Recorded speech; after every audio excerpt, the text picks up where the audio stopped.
Bismillahirrahmanirrahim. Assalamualaikum warahmatullahi wabarakatuh. Bersyukur kepada Allah dengan mengucapkan alhamdulillah, bersolawat kepada Rasulullah sallallahu alaihi wasallam dengan mengucapkan Allahumma sholli ala sayyidina Muhammad wa ala ali sayyidina Muhammad. Sahabat channel Cahaya Sholawat Wahid yang mulia dan dicintai Allah, semoga Anda selalu dalam keberkahan, nikmat rezeki dan kesehatan, amin ya robbal alamin. Saudara-saudariku yang mulia dan dicintai Allah, pada perjumpaan kita kali ini kita akan membahas mengenai kalau ingin sesuatu sholawatin aja. Benarkah ungkapan tersebut? Nah, saudara-saudariku yang mulia dan dicintai Allah, sholawat yang dibaca oleh seseorang pada hakikatnya adalah murni sebuah penghormatan kepada Nabi Muhammad sallallahu alaihi wasallam. Namun di sisi lain, sholawat mempunyai banyak sekali faidah dan fadilah bagi yang membacanya. Tentu Anda pernah mengalami ketika sedang benar-benar menginginkan sesuatu, Anda belum mampu untuk memiliki atau membelinya. Nah, dalam kondisi tersebut salah seorang teman mengungkapkan kalimat ini, jika pengen sesuatu, sholawatin aja dulu. Saudara-saudariku yang mulia, kalimat atau ungkapan ini sudah menjadi tren di kalangan orang-orang. Banyak yang meyakini bahwa sholawat menjadi salah satu sebab dan perantara dikabulkannya keinginan dan hajat manusia. Makanya tak heran ungkapan tersebut sangat populer, bahkan menjadi budaya ketika belum kesampaian memiliki sesuatu. Namun jangan salah, ungkapan populer tersebut bukanlah tanpa dasar. Mungkin sebagian akan berargumen kalau ingin sesuatu seharusnya kan langsung berdoa kepada Allah saja, kenapa harus bersolawat terlebih dahulu? Nah, pertanyaan skeptis di atas bisa jadi benar, namun ada hal yang luput dari perhatiannya. Pada hakikatnya sholawat yang dibaca oleh seseorang adalah murni sebuah penghormatan kepada Nabi Muhammad sallallahu alaihi wasallam. Namun di sisi lain, sholawat mempunyai banyak sekali faidah dan keutamaan atau fadilah bagi yang membacanya. Di antaranya tentu sebagaimana ungkapan tadi, yaitu hajat kita bisa terkabulkan. Mengapa bisa begitu? Sebab membahas dalil tentang sholawat yang secara khusus mengenai hal tersebut perlu kiranya kita sampaikan di sini esensi dari bacaan sholawat itu sendiri. Sholawat merupakan salah satu perintah Allah kepada makhluknya. Anjuran membaca sholawat pertama kali dapat ditemukan pada surat Al-Ahzab ayat 56. Innallaha wa malaikatahu yusholluna 'alan nabi ya ayyuhallazina amanu shollu 'alaihi wa sallimu taslimah. Sesungguhnya Allah dan malaikatnya bersalawat untuk Nabi Muhammad sallallahu alaihi wasallam. Wahai orang-orang yang beriman, bersalawatlah kalian untuk Nabi, ucapkanlah salam penghormatan kepadanya. Surat Al-Ahzab ayat 56. Dalam ayat tersebut, sebelum Allah memerintahkan manusia untuk bersalawat kepada Nabi Muhammad sallallahu alaihi wasallam, Allah dan para malaikatnya sudah terlebih dahulu memberikan salawat kepada Nabi Muhammad. Sehingga jika bacaan sholawat kita mempunyai makna rahmat, maka Allah yang membaca sholawat pada hakikatnya sedang memohon rahmat Allah untuk dirinya sendiri. Semakin banyak ia bersolawat, maka semakin banyak dan berlimpah pula rahmat Allah yang dianugerahkan kepadanya.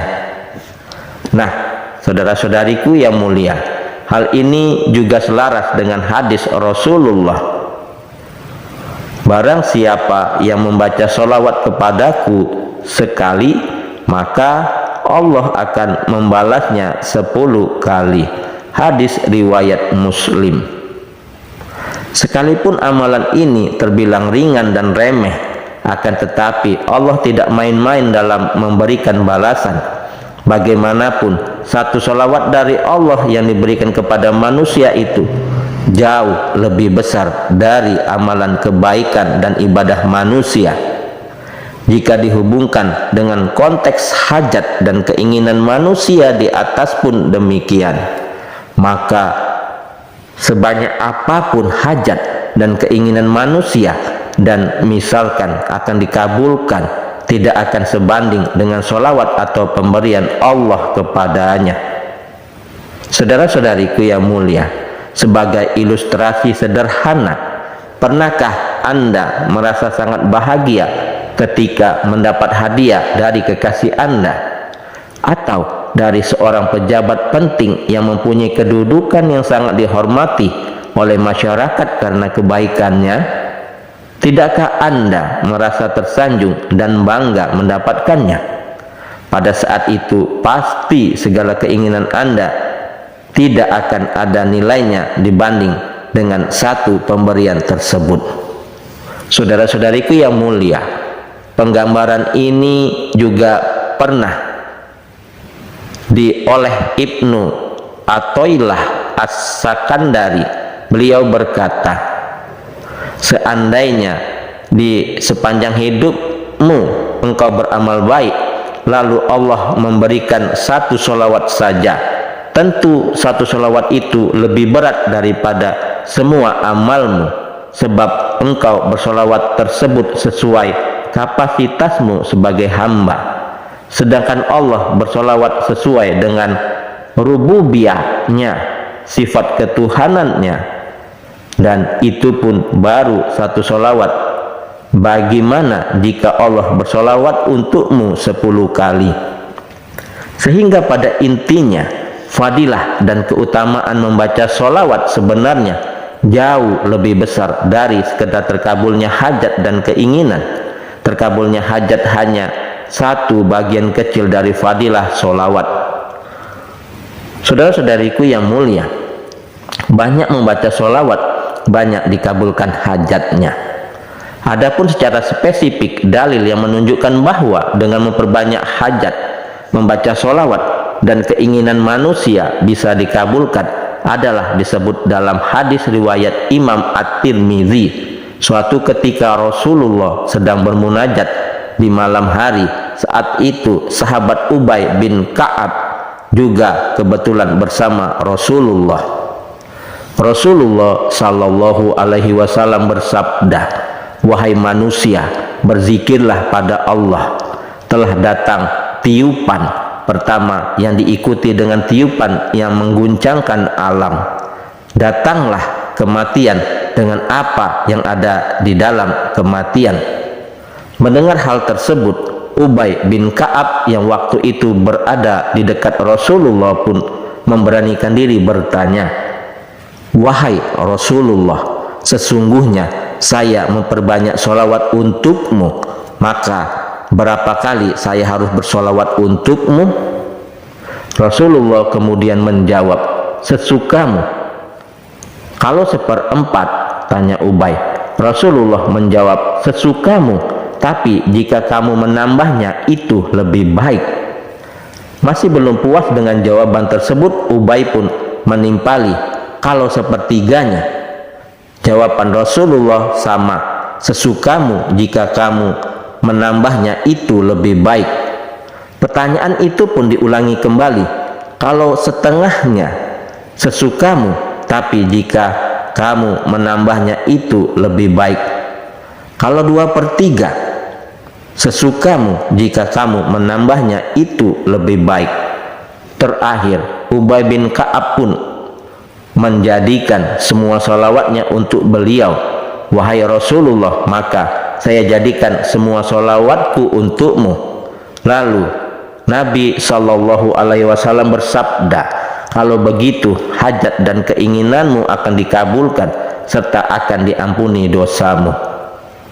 Nah, saudara-saudariku yang mulia dan dicintai Allah, dari hadis di atas setidaknya terdapat 2 poin yang bisa digarisbawahi dari keutamaan membaca sholawat kepada Nabi Muhammad Sallallahu Alaihi Wasallam. Yang pertama, bahwa tidak ada batasan khusus dalam membaca sholawat kepada Nabi Muhammad Sallallahu Alaihi Wasallam. Berapapun bacaan sholawat yang dibaca pasti akan sampai kepada Rasulullah. Yang kedua, melihat dialog Ubay bin Ka'ab dengan Rasulullah, semakin banyak kita membaca sholawat akan berbanding lurus dengan potensi dikabulkannya hajat dan keinginan kita serta diampuni dosa-dosa kita. Hal ini bisa dilihat dari sabda Rasulullah kepada sahabat Ubay bin Ka'ab di akhir.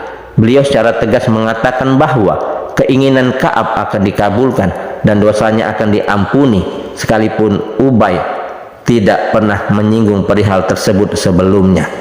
Itu artinya memang sholawat bisa menjadi salah satu wasilah akan dikabulkannya sebuah hajat ataupun keinginan. Hal ini tidak lain merupakan salah satu keistimewaan dari Rasulullah Sallallahu Alaihi Wasallam. Nah, saudara-saudariku yang mulia dan dicintai Allah, itulah tadi pembahasan mengenai kalau ingin sesuatu, sholawatin aja dulu. Mudah-mudahan hal ini menjadi manfaat. Mudah-mudahan kita senantiasa istiqomah dalam membaca, mengamalkan sholawat kepada Nabi Muhammad Sallallahu Alaihi Wasallam. Yang benar datangnya dari Allah, yang salah adalah kesilafan dari diri saya pribadi. Kepada Allah saya mohon ampun. Subhanakallahumma wa bihamdika asyhadu an la ilaha illa anta astaghfiruka wa atubu ilaih. Sampai jumpa di video-video berikutnya yang insya Allah selalu membahas hal-hal yang bermanfaat dari dunia sampai akhirat. Wassalamualaikum warahmatullahi wabarakatuh.